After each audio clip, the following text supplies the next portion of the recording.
Yo, happy Monday, 7th and 8th grade core math. I hope you had a great Thanksgiving break. Your independent work today is for people who still need to work on their goals, your RP2 goals.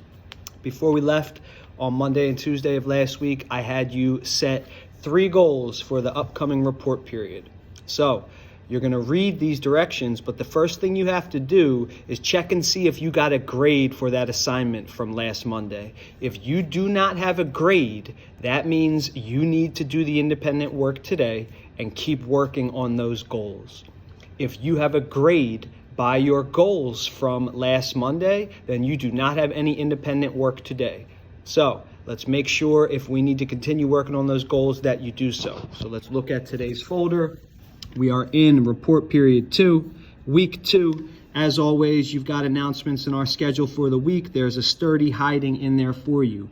If you open up Monday's folder, the do now, which is what you already did if you are watching this video. So look at the directions, right?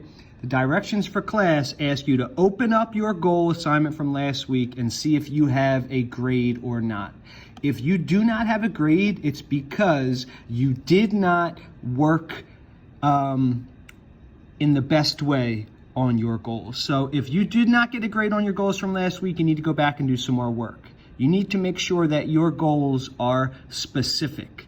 Not just, I want to do better. Not just, I want to pay more attention, right? What are the clear things that you want to accomplish with your goals? You have to be very specific. Second, they need to be somewhat of a challenge, right? If you are someone who does very well in math class, to say that you want to get an 80 in RP2 is not a challenging goal. Make sure that your goal is actually presenting a challenge. And then lastly, this needs to be a self-reflective set of goals, goals that are for you, goals that are going to make your class better.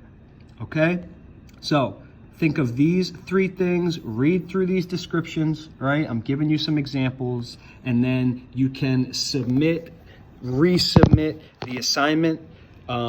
And then once I am able to see that you've done those things in your goals, I will grade it with 100 and we can move on. Like I said, we're going to continue to look back at these goals and check in with them and see how we are doing on reaching them. So it's important that we set good ones for RP2. We are here at the beginning. Everybody is off to a great start, and I want us to have some goals to reach for and that we can check in with ourselves and see how we're doing.